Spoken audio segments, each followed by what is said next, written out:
Thank you. people. Thank And you. today's topic is our first of the entire series which you're planning to do about psychology. Today is the basics. Could you just give us a brief of what you're going to talk about in the lecture? Yeah, sure. See, this is going to be about basics, as ma'am rightly pointed out. Psychology is a vast field and it is often surrounded by various myths. So we would be discussing certain myths about the field, what psychology in general is about, how it evolved and how it is evolving right now. And at the same time, certain facts about psychology, what it is and what it is not. So that would be a gist of it. We would be covering more details as we go ahead with the series, but for now it's just going to be like a brief introduction for psychology, of psychology. Yeah. With today's session. And again, to begin with, my name is Paulami Pandit. I am a counseling psychologist. I am a clinical hypnotherapist and a hypnobirthing practitioner. I have a clinic at Andheri West and also a training center where we train people for self-help courses and even psychology students for learning hypnosis, because that's not covered in colleges and schools in detail. Alright, so I'll begin with today, just about the basics. When I talk about psychology, all of you have heard and attended quite a few talks related to mind and behavior. So could anyone give me an idea, what's your take on psychology? What do you think it's about? Related to mental capability. Related to mental capability, okay. It's an art and science of our life and the relationship with people. Okay, very nice. It's got to do with the mind, your conscious mind, subconscious mind. It's a very huge one. That is just one aspect. Right, that's just one aspect. So much. It's a vast. Right. Okay. So what we are going to talk about today is, firstly, the definition per se says that psychology is the science of mind and behavior. Okay. It studies mind, how it works, why it works, and how it works under circumstances, and why it doesn't work in a particular way under circumstances. And our behavior. What is behavior? The way in which we act out in ways, in situations. Just a basic idea of it. Yes? So, psychology actually did not emerge as a separate discipline till some 1800s. It's comparatively very new. It's not very, very traditional, it's not very, very old. Okay? And it is actually a mixture, or rather it is evolved out of philosophy and biology, physiology. So basically, all I can say is philosophy has sort of led to an offshoot of psychology, which has been influenced by physiological sciences as well. As in when both of them evolved, both these sciences, psychology also evolved. And now, based on this particular field, psychology, it is still evolving and still developing further. Can anyone tell me why is it still developing? But there is no end to the mind. You can't. Exactly, there's no end to the mind. We can't have clear-cut formulae to it. That's why it's still evolving. That's why still we have researches, and there are people who criticize those researches, and those researches will get criticized by further more researches. But then there is so much of contradiction. One says right, one Exactly, says right. exactly. Right. There So would we are be. so confused. What exactly? How do we go about it? How do we find- Okay, there is never a defined research to define a particular aspect when it comes to humans. Okay. Alright, when it comes to mind and behavior, there are certain aspects, like for example, if I talk about extroversion. What is extroversion? Somebody who's very outgoing, very comfortable with people. Okay. In majority of the circumstances, that person may be an extrovert. Maybe in one circumstance, that person may not be an extrovert. Right? So if I say do a research on say one person and say, oh fine, this person is talking in his society, at his workplace, is very jovial, very outgoing, a very people's person. Maybe you put that person in a very different zone, say a rock concert, and that person has no idea about it. That person would be like, okay fine, I have nothing to say over here, what do I say? And if I observe that person's behavior over there, I may say, no, this person seems to be an introvert. Right? So even our behavior, we may have certain basic core traits which are there as a part of us, but it's not necessary that we would behave in the exact same way in every situation, or for that matter many a times in the same situation as well. For example, again, when I talk about the same situation and behaving differently in the same situation, I go home and let's say I speak very nicely to my mother every day. Okay, so the research says, for example, that every day this girl behaves very nicely, so probably these kind of people behave in this way with their mothers. Some other researcher comes and probably that day I was in a bad mood, so I had a fight. So the research would be like, no, that may not be the case. However, we can't decide that. Am I always good or am I always bad? No. So at different points of time we behave differently. Now these are very basic examples, people don't research this way, but this is how it works. We ourselves are different in the same situations many a times. 80 to 20 ratio, but still it is different at times, right? Okay. Is this because of mood swings? It could be mood swings, it could be situation based, it could be anything. You say, let's say bad mood for example would make you behave in a different way, or for example if somebody you may not be very fond of, you may be like a little ignorant, and for example you're in a very good mood, wouldn't you be very happy to greet that person? So mood would influence. Say I've had a good day today, so my behavior would be influenced accordingly. Yeah, so different things accordingly affect our behavior. Okay.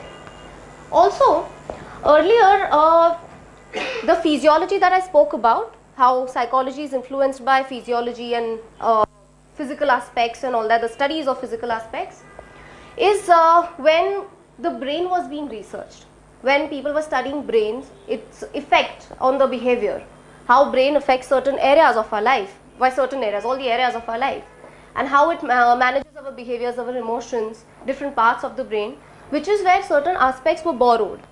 So psychology borrowed all of those aspects from the physiological side, the physiological sciences. There are several ideas about certain mental abilities which date back to Greek philosophers like Aristotle, Plato. They have spoken a lot about mental abilities, and Plato especially has spoken a lot about memory. So what he defines memory, the retrieval of memory, is in one of his books. He says that memory is something like recalling something is like catching a bird. So he said, if I have to recall who was my partner in the 3rd grade who used to sit next to me in school, I may think who was that person, was it person A, was it person B, was it person C, I may think that way. I may not be bang on, but I will be close to the area selected. It may be one of these three. I will remember it vaguely. So he defined memory like that. So basically he was talking about some philosophical concepts, and he spoke about memory using metaphors like catching birds. Okay? So that's how he has spoken about memory, how we recall information, how we even forget information, how we store information sometimes. Sometimes there are certain strong associations that we form. Associations in the sense, two aspects may not be necessarily related, but still they get related. So for example, in today's world, let's say I have some teacher who threw me out of the class, okay, and this happened because I was talking to somebody sitting next to me. Now I may not remember that person sitting next to me right now, I may remember being thrown out of the class. And if somebody says, do you remember that person sitting next to you in 3rd grade? I may say, no, I don't remember, and say, oh, because of whom you were thrown out of the class. So that association, that link reminds me of this person. So they also speak about association, okay, in their books of philosophy. Also, many philosophers between the 17th and the 19th century debated about the nature of mind and knowledge. There were these two groups that were created, empiricism and nativism, okay.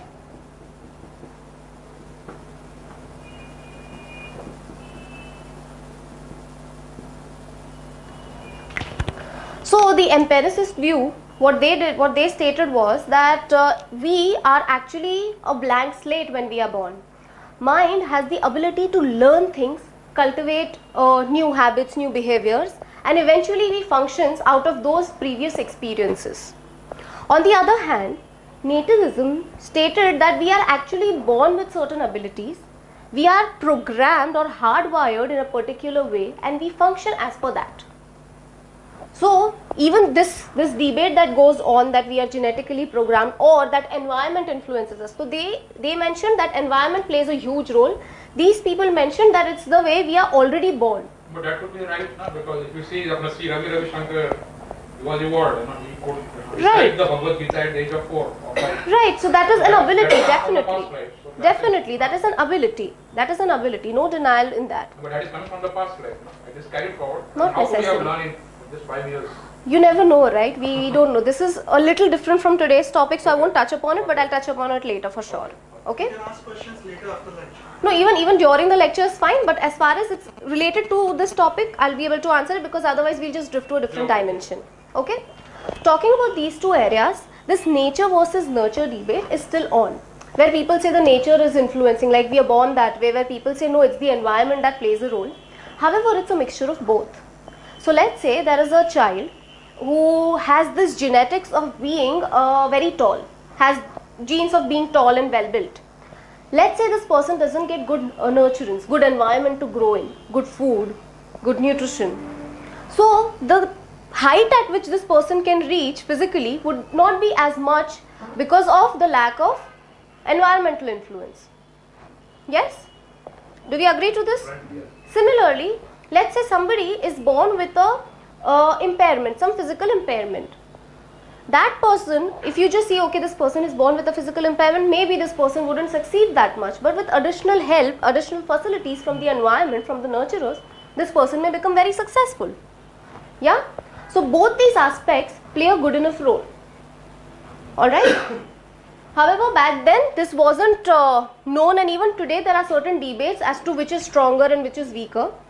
But more or less it is balanced. Nature versus nurture is more or less balanced. We are affected by the environment, and at the same time we are also affected by the genetic makeup that we have. Now, the earlier philosophers relied on the methods to study mind, knowledge, behavior, the way we function. They relied on methods like observation. They relied on methods like logic and drawing conclusions based on that. But with time, as we evolved, people started using a lot of scientific explanation and came up with a lot of scientific methods to study mind, to study behavior, to study humans. Okay? So, there are different ways of looking at it. So, we can say, yeah, the first lab that was created was by Wilhelm Wundt or William Wundt. Wait, the pronunciation is like very, no sorry, the name is Wilhelm. Yeah, so people either call him Wundt or Wundt, whatever you like to call him. He was the person who created the first ever psychology laboratory, okay, somewhere in 1879 in Leipzig. And this person was actually testing various aspects about mind. He wanted to come up with a mental science. So what he was looking at doing was that how we have certain charts, periodic tables for chemistry, like this formula plus this is equal to so and so conclusion, or we get these chemicals out of these two derivatives together. We have these fixed formulae, right? So he wanted to do something similar for mental phenomena. So he thought that while studying different, by conducting different experiments and different researches, he will be able to have clear-cut answers or clear-cut results for a particular phenomena, to test a particular phenomena. However, the researches that he did were majorly based on introspection. Introspection is now, many people call it soul searching, looking within, thinking and all that. But that is again a very subjective experience. When we talk about introspection, yeah, because what you may think about a particular aspect would be very different from what I would think, and so on. So that was one area where it was criticized. But however, this aspect was then called structuralism by one of his students, who added some of his own researches and carried it forward. After structuralism, yeah.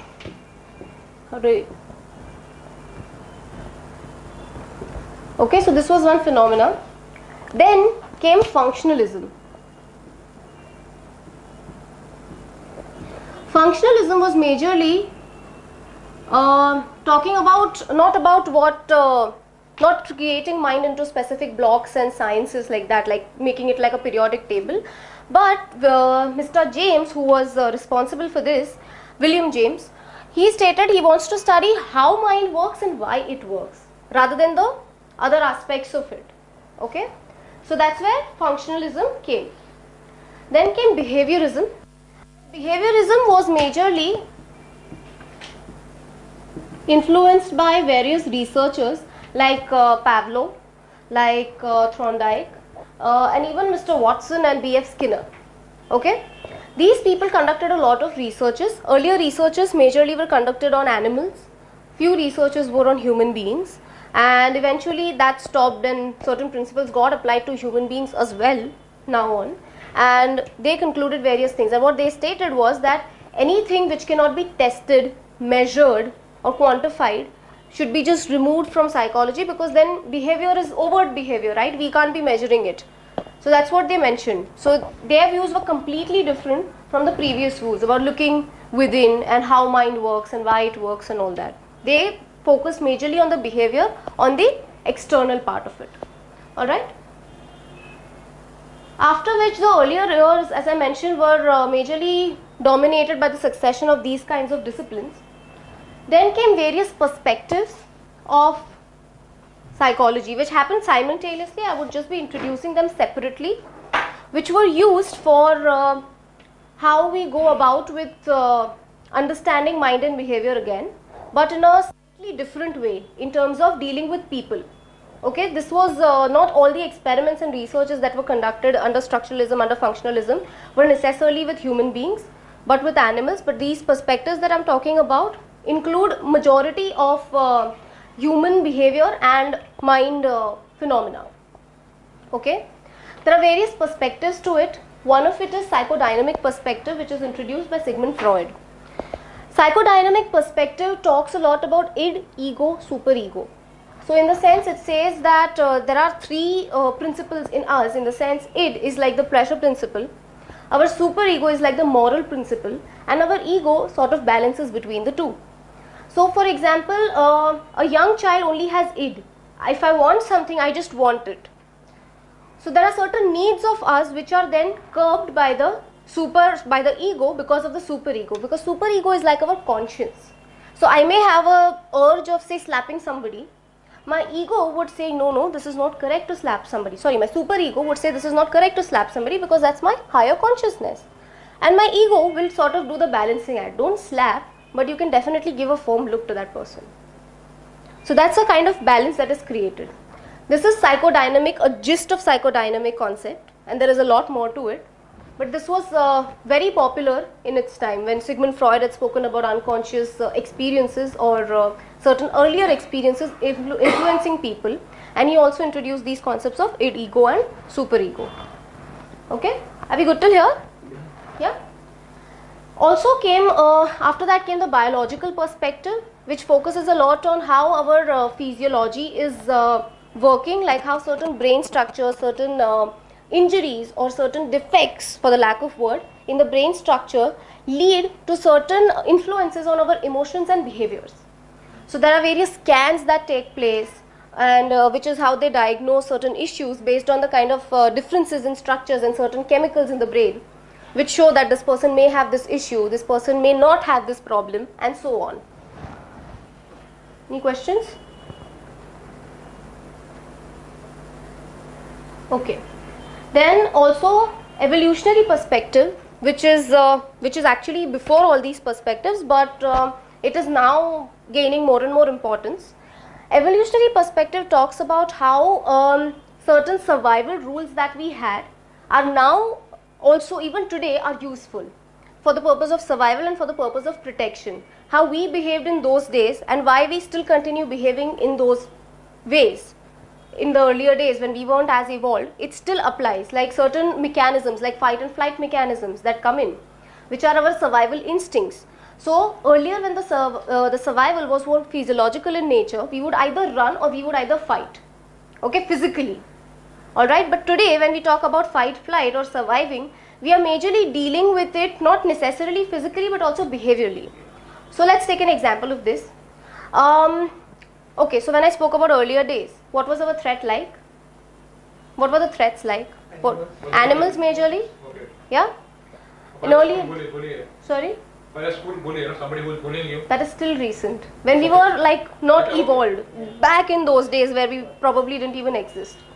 So then the survival was majorly physical in nature. The animal was either stronger or maybe faster, and we would accordingly deal with the animal. In today, taking today's example, if I have an issue with my boss, I may not be able to directly run away from my office or slap my boss, right? It can't be that way. So it would be a little different, where if I have to choose fight, I may go to the boss and say, you know what you're saying to me is really rude. Please don't talk to me like that. I'm facing the situation to solve the problem. Flight could be as simple as maybe resigning. I don't want to be in this job because I can't take this behavior anymore. Okay, so that would be flight to again solve the problem. I'm surviving that way, right, by resolving this problem to deal with the situation. So these mechanisms are evolved, but they still exist. Okay, that is evolutionary. Then there is cross-cultural perspective, which is talking about how we are, like in Indian society, we are all from different cultures in a way. We say Indian culture is like one full culture in itself, but we belong to different areas, different communities, and our behaviors, they say, are influenced by the kinds of communities or the kinds of people we are with, and how we get influenced accordingly. So say when we go to some other country, we would be very different from them. Or say we go to some other state, in fact in India, we would still be a little different. There would be a difference as per your area, your region where you belong to, the kind of values you have been inculcated when you were young. All of these things influence our behavior. So that talks about cultural, cross-cultural perspective. Then the humanistic perspective, where it focuses majorly about, it talks about a lot about self-actualization, how we human beings are driven to grow, change and develop with time. So that is about the humanistic perspective. I'm just going to give a gist of it and move ahead. We'll be talking about this in detail eventually as we go ahead with the next topic. Cognitive perspective is another very important one, where it focuses on the mental processes related to decision making, logic, thinking and so on.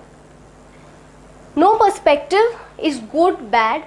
No perspective is greater or lesser than any. All the perspectives are just fine and works the way they work in certain situation. These are just different schools of thought, and people as practitioners or as researchers follow a certain school of thought, or they sometimes even merge it. Having said that, now onwards there are more and more subfields that have been created in psychology, and there are more and more areas which are covered. And this is how the research goes about, and this is how even practice goes about as and when the concepts keep on getting evolved. Talking about psychology, this was just a gist of how it evolved. Talking about psychology today, many a times all of us have these misconceptions like psychiatrists and psychologists are the same, which is not the case. Okay, psychologists are not medical practitioners, they are different. Okay, and on the other hand, a doctor, a psychiatrist is a medical practitioner. Alright, they give medications. So if somebody says I am depressed about something has happened in my family, the doctor, the psychiatrist will give some medicine to feel better, and it will work with your internal states to make you feel better. So for depression there would be an antidepressant. Alright, on the other hand, the psychologist will not give any medication, will talk about ways in which you can cope up with the loss. What are the other things you can do? What are the results you would like to get? No, nothing is good or bad or better or worse. Many a times psychologists and doctors work together for certain issues. So sometimes certain cases need medication and then they move on to counseling for that after the medication is over. Alright, and sometimes when psychologists realize that this person has certain issues which cannot be dealt with by just counseling and may need additional help, then this person would be referred to somebody who can prescribe medication to them. Okay, so that is the difference between the two majorly. Psychologists are also into researches. Majorly the term psychologist is used for people who do a lot of research. Psychotherapist is somebody who generally practices. Okay, who's a clinician, like who has a clinic or who does therapy hands-on. Alright, generally that is how it is used, but these terms are very interchangeable because the degree says psychologist for many. Alright. At the same time, there are various myths about people who are in the mental health care profession in general. So myths like, one, they are mind readers. So many a times when you say, okay, I'm into this field, or I'm doing psychology, I'm a psychologist, therapist, blah blah blah, the person may say, oh, so you can read my mind. Earlier I would really get bothered and I would say, no, it's not like that. We don't do that. None of us do that. But now I've started enjoying it. I say yes, I read minds. stay away, I read minds. I clarify myself later, of course, but I mean, people have these myths even today. We are nothing like mind readers. There are some people, not necessarily psychologists, who say they can read minds. I don't know, I haven't met them. If they read minds, good for them. If they can help people after reading their minds, good for them. I don't know, I have heard of such cases. Then talking about other myths, the people who are into mental health care professions themselves are crazy. God bless the world. And I don't understand where is this coming from. Probably the word psycho or psych means actually either mind or soul or something from within. That's psyche. And logy is study. So studying the mind. That's what the meaning is. It has nothing to do with us being crazy or going bonkers in any way. And this is one of the biggest myths. Psychologists, oh my god, are they crazy? No, we get a degree for being crazy. Wow. That's a little crazy to think. Next is, psychologists will always have problems in their life. They have faced a lot of problems, which is why they have chosen this field and they have come here. So are you trying to say a person who carries on heart surgeries has too many heart, it's gone through 2-3 bypass surgeries, or has gone through like 10,000 surgeries, which is why the person is a heart surgeon? Or are you going to say that person who's into ear, nose, throat has certain infections all the time, which is why this person is into this particular profession? No, we're not going to say that. Right? Or for that matter, a gynecologist has certain issues with childbirth, which is why this person is a gynecologist. God bless the male gynecologists. They don't have any. But still, that's the biggest myth, that they themselves will have problem. On the other hand, the myth goes to another extreme, which is that they are problem free. How on earth can anyone be problem free? Like, good, problem free maybe, that's your perspective. But problem free in what sense? They will never face any difficulties. They will never have any emotions. No, that's not true. How can, if say somebody has lost someone in the family, that person is bound to feel sad. But you're a psychologist, you shouldn't be feeling sad. I mean, hello, I have lost someone, I would feel sad. I mean, I have every right to feel sad, right? Maybe I may handle it in a different way. Maybe I won't be able to handle it depending on the kind of relationship I share. So that differs, right? So that's one of the biggest myths. Also, they say that therapists who do researches are simply curious to know what other people are doing. I mean, yeah, in a way, yes, we are curious to know what other people are doing and to study behavior, but there is a focus. Why would they want to do a research? Nobody would want to spend time, money and efforts in doing a research just out of curiosity, unless they have a lot of money and time, which is a different thing. Nobody does that. People do research with a purpose, with a goal, some focus, some contribution towards the society, otherwise their researches serve no purpose. Alright? Another myth is that people who participate in these researches, who participate in these experiments are themselves very crazy. I don't know, this came from, this I realized when we were studying in our bachelor's and master's. We would look for subjects as experiments. We would have questionnaires to fill in. We would have certain experiments to conduct. And we would call people. Experiments, people always think maybe shock denge. We don't do that. There is no electroconvulsion. We don't do that. But they think, "Arey, shock to nahi doge na?" And I would be like, if you don't come, I might think of doing that, but I need somebody right now. Okay, so even if the friend would go, they would say things like, you know what, this person has problems. That's why the psychologist came, identified those people and asked them to come. Now that is again like a very huge interpretation. That need not be the case. At the same time, the people who go for therapy are completely broken and are completely useless in life. Now that's again not the case. That's not necessary. Don't we go to doctors when we have cold and cough? Right. Yes, we do. For what all problems do we go to doctors? Can anyone tell me?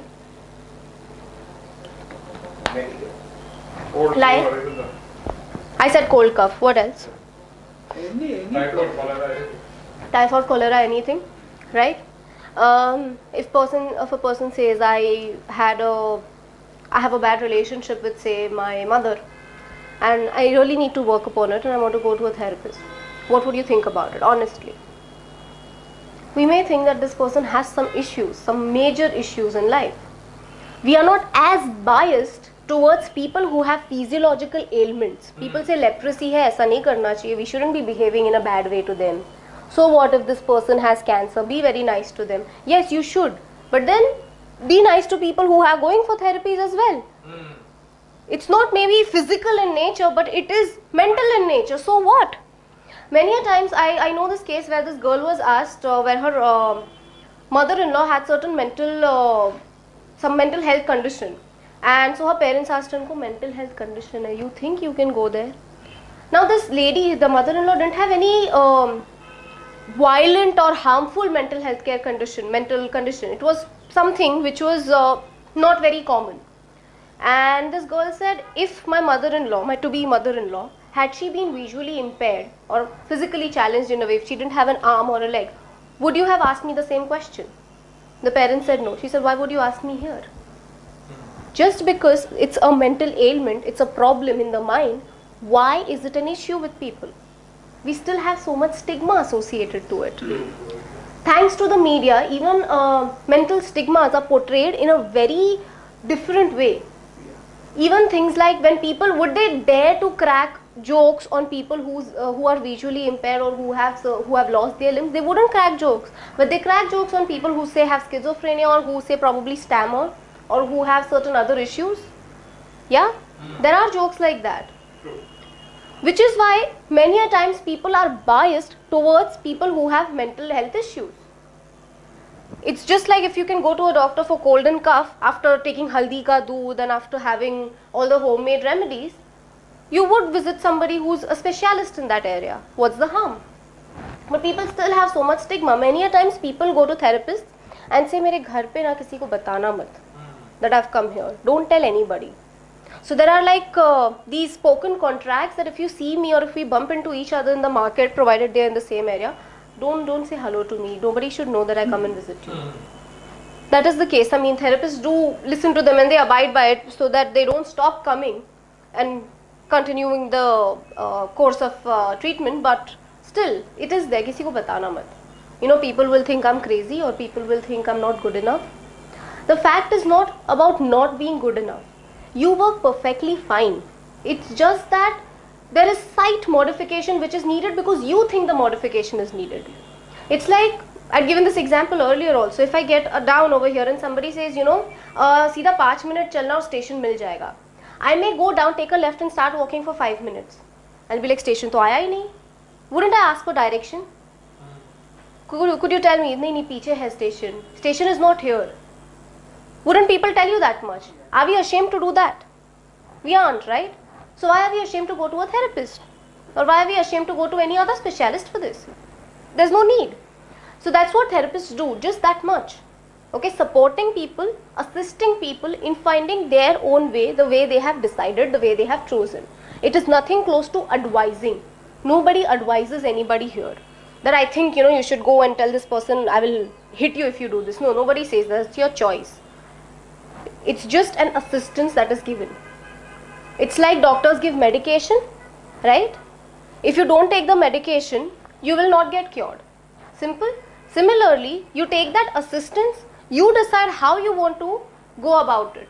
Whether you want to apply certain things, whether certain assignments would be given to you, like small things like, okay, would you be able to go and just say somebody who's not very confident, would you be able to go to somebody and say hello?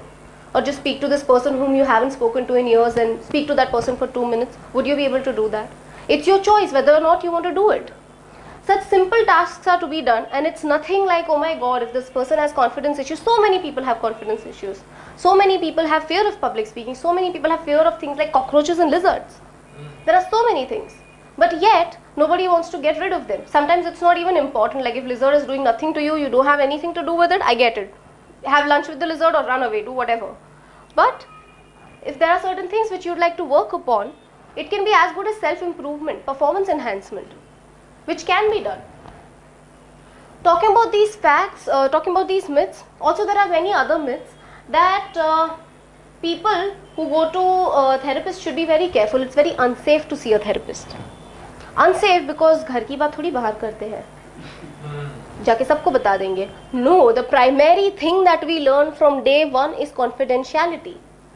It's very, very important. It's extremely important. You go to any therapist, things whatever you say would be in very confidential. That person is not allowed to speak about it to anybody. That person will not get to practice if this person starts doing whatever if they gossip about your issues. That doesn't happen. Also, when I speak about this, let's talk about certain facts, basic facts of psychology. Alright, one of the most basic facts is that it's the study of mind and behavior, talks about thoughts, emotions, and how it influences us. So, many therapies derive it from here, where certain say event or certain situation takes place in our life, alright, we are programmed in certain way, okay, based on our upbringing, based on our genetics, alright, so genes, excuse me, and our, let's say, upbringing. So this is how we are programmed. Based on this wiring that has taken place, this event would create an influence on our life. This would then affect our emotions. Before emotions, it would give us a thought. Yeah? A thought, emotions, which would then determine our behavior. Yes? So, the same event will have different reactions from different people, wouldn't it? Yeah? Can you give me an example of how, say, you may have reacted and the other person may have reacted? Maybe if you are going with the friend and driving and somebody is lying on the side of the road, night time. So one person will react to daru pee ke paya. Another will react to accident ho gaya, let us go and see. Let us go and see. Nice example. Yeah? So what would happen, say this particular aspect took place depending on what you have experienced earlier, depending on how you have been brought up, in the sense whatever your experiences are, whatever has been taught to you. Sometimes parents say ध्यान से चलना, रात को कहीं पे भी रुकना मत, इस तरह से कुछ भी कुछ दिखे तो फटाफट just चल के घर आ जाना. Sometimes people say if you see somebody lying on the road, do help those people. So experiences and whatever we have been taught ultimately then give us a thought. Should I help? Should I not help?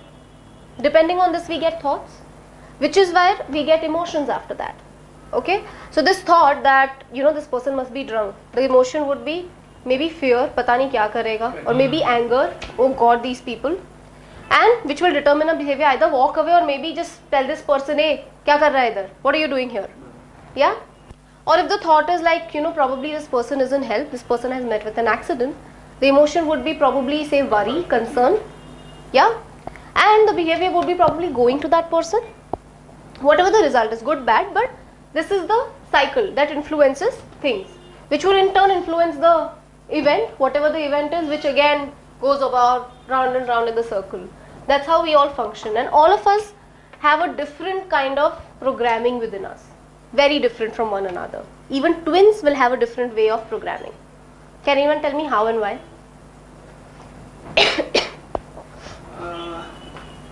Maybe how you think, because maybe suppose in the same family out of twins one is successful and another is not successful.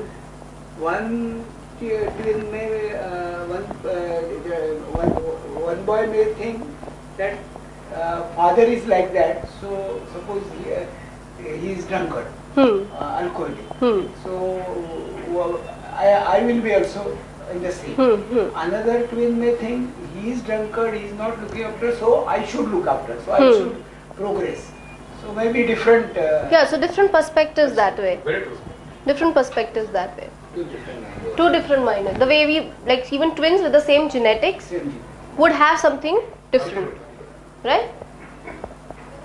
Also, psychology, our understanding, study of mind and behavior is everywhere. Knowingly, unknowingly, we are understanding and working with mind and behavior every day. Can anyone tell me how? If we think something like 50,000 thoughts every day, Huh? so what thoughts are coming in each day, we read a paper, it changes. So there is a continuous. It changes. Yeah, so our thoughts keep changing. Also, when we speak about these events taking place, wouldn't we say, okay, this person, is in a slightly angry mood. When this person is in an angry mood, na, it's better to leave him or her alone. अभी बात नहीं करते हैं. Aren't we understanding that person? We are understanding them, right? Let's talk about, forget sensing. Let's talk about our family members only. Don't we understand them? अभी गुस्से में है, अभी बात नहीं करते. अभी अच्छे मूड में, let me place a demand right now. Don't we do that? Yeah. At the same time, we also see these ads. These ads talk about, buying, discount. They are playing with the mind, consumer psychology. They are playing with the mind. They are conditioning Yeah, our mind. they are conditioning our mind. What ads and what slogans they come up with. Yeah. So media is using it 24/7. We use it 24/7, knowingly, unknowingly. Because ultimately mind and behavior is everywhere with us and we are everywhere. So this thing is everywhere. It's all around us. Alright. So the way people say maths तो सब जगह चाहिए, counting के बगैर थोड़ी कुछ चलेगा, physics भी सब जगह होता है, chemicals होते हैं वो भी सब जगह होता है, अरे mind भी सब जगह होता है. Yeah. So all these aspects, although they are academic subjects, but they are everywhere because they are a part of our lives. Okay? That is one big fact. Then there are a lot of scientific methods that are used, like experiments, certain observations made, researches that we spoke about earlier, questionnaires are made. Even if you just Google, you'll get so many questionnaires on personality, questionnaires on intelligence, testing your intelligence, seeing the kind of person you are based on certain questions. Yeah, so many of them. We even get it in the papers, like mostly A's, mostly B's, mostly C's. So if you have tick marked on mostly A's for the different questions, then you will be more of this kind of a person. So they have like series of say 10 questions, know how extroverted you are or know how helpful you are. And then they'll ask you a question, would you help your friend at 2 a.m. in the night? At 2 a.m. sorry, and then there'll be options, yes, no, maybe. If you tick yes, most of the questions are yes, then yes, you're very, very helpful. And if you're like no, then no, you're not at all helpful, maybe, then depends. They have all these surveys going on 24/7. Those surveys are just to keep us engrossed in the newspaper, but surveys are of these kinds. Okay, even when they launch products, they do surveys to understand what are the needs, to understand what are the needs of the people. Excuse me, to understand what are the needs of the people and what they do and whether they would like it or not. Even when companies want to come up with policies, they ask people, they call people, sir, आपके पास 2 minutes है? हाँ, we don't answer is a different thing, but sir, आपके पास 2 minutes है? They ask questions. Sir, do you think this will be helpful? Sir, do you think that will be helpful? Yes? So that's how they research. Then, psychology is not just about studying abnormal behavior. It is also about studying normal behavior. Aren't we all just functioning fine? Now, abnormal is a term which is highly criticized. How do we decide what is abnormal? It's for the lack of word that I've put abnormal here. Abnormal, normal, they say abnormal is something which is different from normal. So it's just a different behavior. People who don't function the way all of us function, they are considered abnormal. There is no thin, like there's a very thin line between normal and abnormal. For some people, if at a funeral, if somebody starts clapping, you would be like, oh my god, this person needs some help, like what is he doing? But in certain cultures, clapping is to ward off certain negative energies. That's how they clap. That's why they clap. Okay, at funerals. There are some people who make certain sounds at special occasions. We may feel, what are they doing? Why would they make certain sounds like that? But that is again for a good purpose. So different cultures, different areas define different things. There are so many contradictions of good and bad behavior. Yeah, so for say maybe an Indian lady, if somebody says shake hands, consider a very villager kind of a person, somebody tries to shake hand, a man, that lady would be like, whoa, what is he doing? Yeah, that would be different because namaste is what she knows. She would say, ye aadmi to mujhe ajeeb lagta hai, he wanted to hold my hand. Earlier, now people understand shake hands, but earlier it was like that because this was not known, which is why this person becomes different, which is where this abnormality aspect comes, where people have certain deformities in the brain, their behavior is different, they see things, they hallucinate, they see things that we don't see. Now there are so many people who are psychics and they see things that we don't see. We don't know.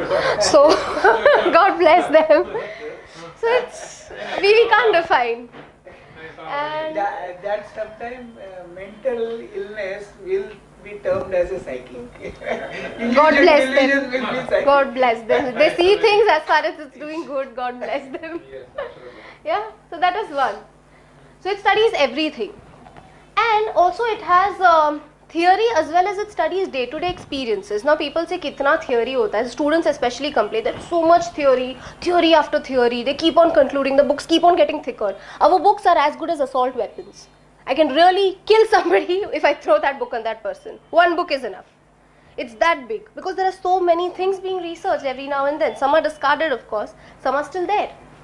Alright, it studies certain theories also. It studies certain day-to-day experiences also about how we need to deal and about resolving people's problems. So there are different focuses. Sometimes it's just a general conclusion about a particular area. At times it is about resolving a particular problem. So these are different areas and this is how it studies.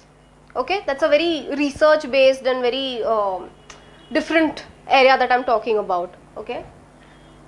Also, when we talk about psychology, it is not just therapy. It is not just therapy, it goes beyond it. It is a lot beyond it. I am talking about examples related to therapy because I am into therapy. Psychology has a lot of areas, like it has the people who practice it, they need not always consult. People have this thing that okay, practice karte ho, matlab wo movies mein dikhate na, wo foreign wali movies mein one person is sitting, writing on a notepad and this other person is lying down next to you. No, I don't have that kind of a setup. I don't do that. That is one way of going about. But not all psychologists do this. It could be as simple as working in a college teaching the subject.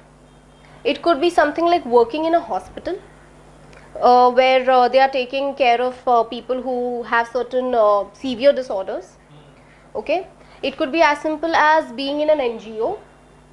It could be as simple as working in a school or then going on becoming a special educator for people with specific needs. So it gets heavily bifurcated. Even in industries, people have psychologists, counselors. They specialize in those areas, but they have specific counselors. So it's need not just therapy. People even, schools also they have. It's mandatory for schools to have, even colleges have. And even other, I spoke about corporates, right, about workplaces. They have counselors. They work in association with HR, of course, but they have counselors who specifically follow that industrial setup. Also, various hospitals, private organizations. So it's not just limited to mental health care institutes only. It is everywhere for day-to-day normal functioning for everyone. So the ones who are working at corporates, they make like 1 lakh, 2 lakhs per month, right? But still there are workshops for them, right? For performance enhancement, motivation, confidence and all that. They conduct it. This is done by people who are into mental health care sciences. Alright? Also, there would be different perspectives from different psychologists. As in, some people may say that earlier, classically, what people used to say is that the mental health care professional is the expert and the people who come to them are under them. As in, they are not good enough, which is why they are coming for help, which is where this myth of me not being good enough if I go for therapy comes from. Okay? Now, as psychology evolved, they say it's nothing like one person being an expert or one person being on a higher pedestal. It is about being two equal people doing their job. In the sense, one person needs some help, one person is just helping that person help himself or herself. So it's an equal balanced perspective. Yeah, coaching is again still giving a slightly superior perspective according to me, but it's more like a agreement. Earlier, there were longer sessions, like 20-40 sessions, which was last for like 6, 8 months. So many times people still feel 6-8 mahina kaun invest karega. 6-8 mahina nobody is asking you to go. It could be like a minimum of say 5 to 10 sessions depending on the issue. And with newer techniques, advanced options, it's very quick. It adds a lot of pace, saves a lot of time. Earlier, people would say half an hour every week, Saturday, and then you go about. Life coaching works like that with specific area, and it is not about dealing with an issue, it's just about growing in life is what they say. Grooming, and they add a lot of things, so it's not just one issue that they are working with. Life coaching, yes, as you mentioned, it's very long. But when you're talking about therapy, it need not be long. Even life coaching, they have cut shorter. Life coaching, it's only till the person needs. Abhi career bana rahe hain, trying to be a superstar and all. They on and off, they start that way. Once in a while they get in touch with the person. It's perfectly fine. Life coaching is still very cool because superstars do it, right? So that happens. I mean, people, it's more or less the same thing. You are working with mind, you are working with behavior, you are working with thoughts. Also, there are various subfields to it. Life coaching is an offshoot. The people who practice life coaching are highly qualified individuals, but they are not necessarily from the psychology background. Some people just call themselves life coaches, just like that, with experience. Some people genuinely go, get themselves certified, learn various things, and then become life coaches. Similarly, many people just call themselves therapists. They need not be therapists. Okay? Talking about certain subfields, there are subfields like clinical psychology. Clinical psychology deals with, say, certain severe cases like psychiatric cases, like in a layman's term, where issues like schizophrenia are dealt with, or certain issues like bipolar disorders. Major disorders are taken care of by clinical psychologists. Many a times they work with other doctors, psychiatrists for medication, and then they give therapy to the person who's having any of these issues. Majorly clinical psychologists work with hospitals, majorly. Okay. Then there are counseling psychologists. They work with mild to moderate level of issues. This is just like a definition. Mild to moderate in the sense they don't work with those disorders per se, because that's the job of a clinical psychologist. They work with people related to their performance enhancement, their self-improvement, relationship issues, marital problems, studies, and so on. Many counseling psychologists also go ahead and do career guidance and counseling. Many counseling psychologists are associated to schools and colleges. Okay. Then industrial psychologists, they are primarily working with the industries in association with HR, or sometimes just as a visiting counselor or somebody who conducts separate workshops or seminars for people. Social psychologists work with people who are into NGOs. They are associated to NGOs. They even help government with specific schemes depending on whatever is to be done. They work with the society in general. Okay, these are some of the fields. In India, however, there are no strong bifurcations to it. Okay. Abroad, there are special counselors like marital counselor, like counselor for adolescents, career guidance and counselor. In India, we don't have very specific ones. Career guidance and counseling is also done by somebody who does counseling for other people. So that person is not just limited to career guidance and counseling, unless that person has too many people doing career guidance and counseling, or is associated to a specific institute. We have specialists for child, like child psychologists who specifically deal with just children. We have people who specifically deal with people with special needs, be it with children or with adults. So there are special educators also. There are people who are into child psychology also. There are people who are working with certain mental disorders specifically. So there are certain specific divisions, but not as specific or as bifurcated as it is in some other countries. Because this field in general is comparatively newer in India. Because it's not as evolved. Because earlier, to give a very vague explanation of it, would be something like we lived in a very closed group. Everybody, like joint families and bigger, larger groups living together. Which is why the need for having somebody else to speak to was not as high as other countries. Yeah. So which is where this thing has come from, that it's not as evolved as it is in the other countries. One of the factors is responsible. It's newer in India compared to UK, US. Okay. So these are some of the fields, some of the subfields, and it's not just about dealing with problems or resolving people's issues. It's also about explaining and modifying and improving behavior.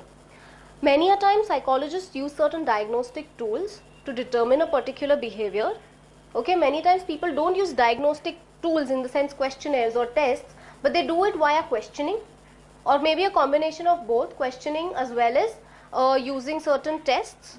Okay, so it could be a mixture of both, and then based on that would help that person to get the desired results. So it wouldn't be like, if I feel option A is good, then you should do option A only. It could be your choice. If you think option B is good enough for you, go ahead, as far as it's not harming you or somebody else. If the person says I want to commit suicide, I wouldn't be encouraging that person. Of course, it's not like that. But if the person says I don't think I want to live in this family, I want to move out, I'm nobody to stop that person from doing that. If this person has decided, that person has decided. Yeah? So these are certain facts. It's not just about normal, abnormal, or it's not just about resolving issues. It is more about working on the strengths of a person and enhancing a person's strength. And overall, the field of psychology is dedicated to improving the way in which we live to enhance the quality of living for the society, be it in terms of research or be it as practitioners or even related fields. Okay, for individuals or for groups. And in summary, for the society. Yes? Are we good till here? Any questions?